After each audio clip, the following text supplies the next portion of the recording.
नमस्कार दोस्तों, स्वागत करती हूँ आप सभी लोगों का टीवी ड्रामा विद मधु में। तो चलिए दोस्तों, आज मैं आप लोगों के लिए आपके favourite TV serial show Anupama के लेटेस्ट एपिसोड के नए अपडेट्स लेकर हाजिर हूँ।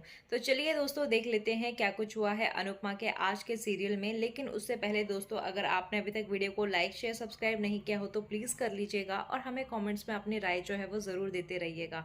तो चलिए दोस्तों, शुरू करते हैं अनुपमा सीरियल के आज के अपडेट। दोस्तों, टीवी सीरियल अनुपमा के आज के एपिसोड की शुरुआत जो है वो अनुपमा से होती है, जहां पर अनुपमा जो है वो राही को और मोटी बा जो है वो प्रेम को अग्नि के सामने बैठाती है। और इसी दौरान मोटी बा जो है वो अनुपमा को पूरी तरह से नजरअंदाज करती हुई नजर आती है और अनुपमा जो है वो अपनी शादी को याद करती है और बहुत ही ज्यादा इमोशनल होकर बापूजी से कहती है कि ऐसा लगता है कि जैसे अभी कल की ही बात है कि मैं और अनुज जो है वो शादी कर रहे थे और आज देखिए अनुज और मेरी बेटी जो है वो अपने प्रेम के साथ दुल्हन बनी हुई है।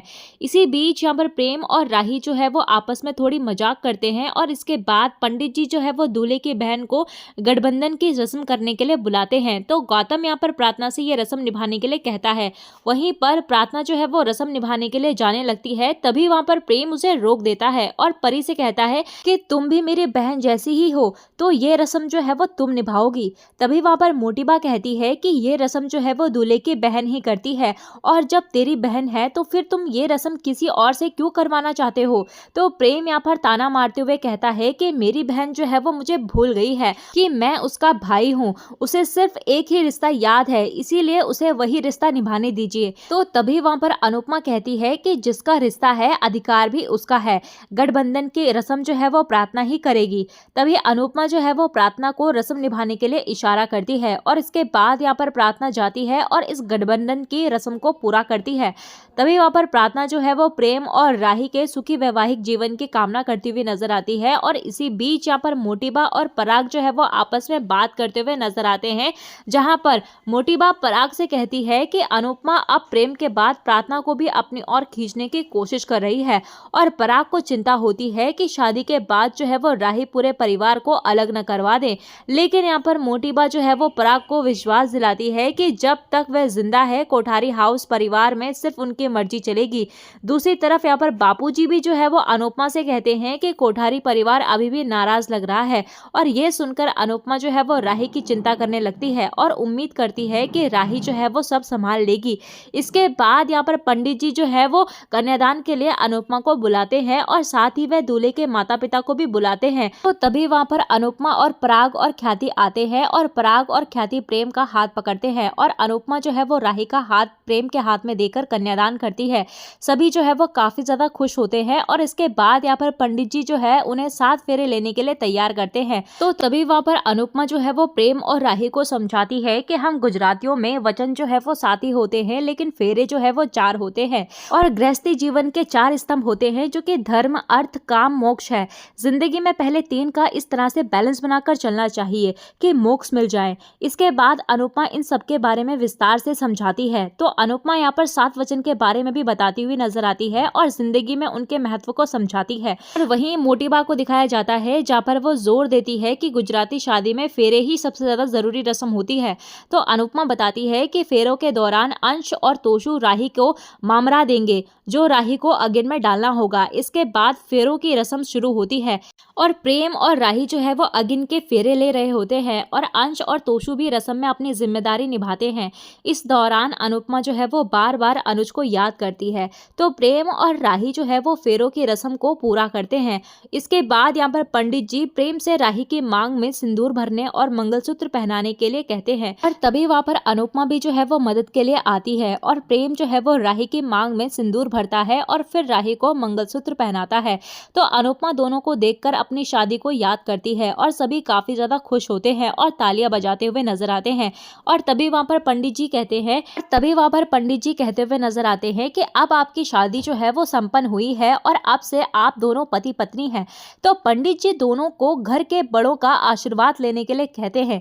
इसके बाद यहाँ पर प्रेम और राही जो है वो सबसे आशीर्वाद लेते हैं और मोटीबा जो है वो आशीर्वाद देती है और राही को याद दिलाती है कि अब वह कोठारी परिवार का हिस्सा बन गई है। और तभी वहाँ पर प्रेम जो है वो पराग और ख्याति के पैर छूने से इनकार करता हुआ नजर आता है, लेकिन यहाँ पर राही उसका हाथ पकड़कर उसे आशीर्वाद लेने के लिए कहती है तो प्रेम उसे नजरअंदाज करता है, लेकिन अनुपमा जो है वो प्रेम को आशीर्वाद लेने के लिए समझाती है तो प्रेम उसकी बात मानता है और फिर यहाँ पर पराग और ख्याति जो है वो दोनों को आशीर्वाद देते हैं और प्रेम और राही जो है वो गौतम और प्रार्थना को नाराजगी से देखते हैं और हाथ जोड़कर निकल जाते हैं।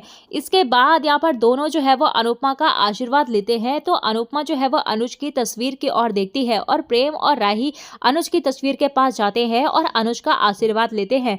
तभी वहां पर अनुपमा उन्हें समझाती है कि शादी की जिम्मेदारी निभाना जरूरी है, लेकिन खुद को भूल जाना सही नहीं है।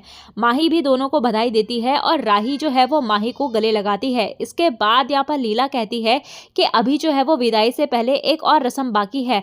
वह परी और ईशानी को इशारा करती है और परी और ईशानी जो है वो प्रेम के जूते लौटा आती हैं और पैसे लेने के जगह प्रेम से वादा लेती हैं कि वह हमेशा राही को खुश रखेगा और मोटीबा जो है वो ईशानी और परी को शगुन के पैसे देती है और कहती है कि ये उनका अधिकार है।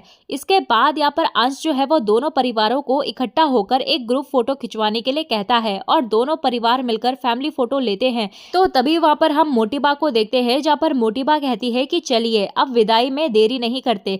ये सुनकर अनुपमा जो है वो भावुक हो जाती है और राही का हाथ पकड़ लेती है। तभी वहां पर अनुपमा जो है वो राही के बचपन को और उसके साथ बिताए हुए खूबसूरत पलों को याद करती है और अनुपमा और राही जो है वो दोनों भावुक हो जाती हैं। तो मोटीबा यहाँ पर प्रेम और राही को थोड़ा आराम करने के लिए कहते हैं। वह दोनों चले जाते हैं और अनुपमा जो है वो खुद को बेहद अकेला महसूस करती है और भावुक होकर अनुज की तस्वीर को देखती है। इसके बाद वह अनुज की तस्वीर लेकर वहां से चली जाती है। तभी वहां पर अनुपमा जो है वो अनुज से बात करती है और उसकी विदाई पर लिखी कविता याद करती है। कविता याद करके अनुपमा जो है वो रोने लग जाती है और फिर वह खुद को संभालती है और विदाई की तैयारियां करने लगती है और तभी अनुपमा जो है वहां से जाने लगती है। लेकिन तभी अनुपमा देखती है कि कोठारी परिवार का पवित्र आसन जो है वो वहां नहीं है। तो अनुपमा को उसकी चिंता होती है और फिर उसे लगता है कि तोशु ने उसे संभाल कर रखा होगा। लेकिन तभी तोशु वहां आता है और बताता है कि वह पवित्र आसन जो है वो गायब है। तो अनुपमा मोटीबा की बात याद करती है और इसके बाद अनुपमा जो है वो तोशु उसे ढूंढने लगते हैं। तभी मोटीबा वहां आती है और अनुपमा से कहती है कि हमारा पवित्र आसन जो है वो अब वापस दे दीजिए, हम उसे संभालकर गाड़ी में रख देते हैं। तभी वहां पर अनुपमा जो है वो झिझकते हुए बताती है कि वह आसन जो है वो अब भी मिल नहीं रहा है और वह उसे ढूंढ रहे हैं। इस पर मोटीबा जो है वो भड़क जाती है और अनुपमा को गुस्से में कहती है कि आप इतनी बड़ी लापरवाही कैसे कर सकती हैं? वह आसन जो है वो हमारी धरोहर है। आपने पूरी शादी में एक भी जिम्मेदारी सही से नहीं निभाई है और हर रस्म में कोई न कोई तमाशा किया है। किस तरह की माँ है आप जो अपनी बेटी की शादी में इतनी लापरवाह बनी हुई हैं?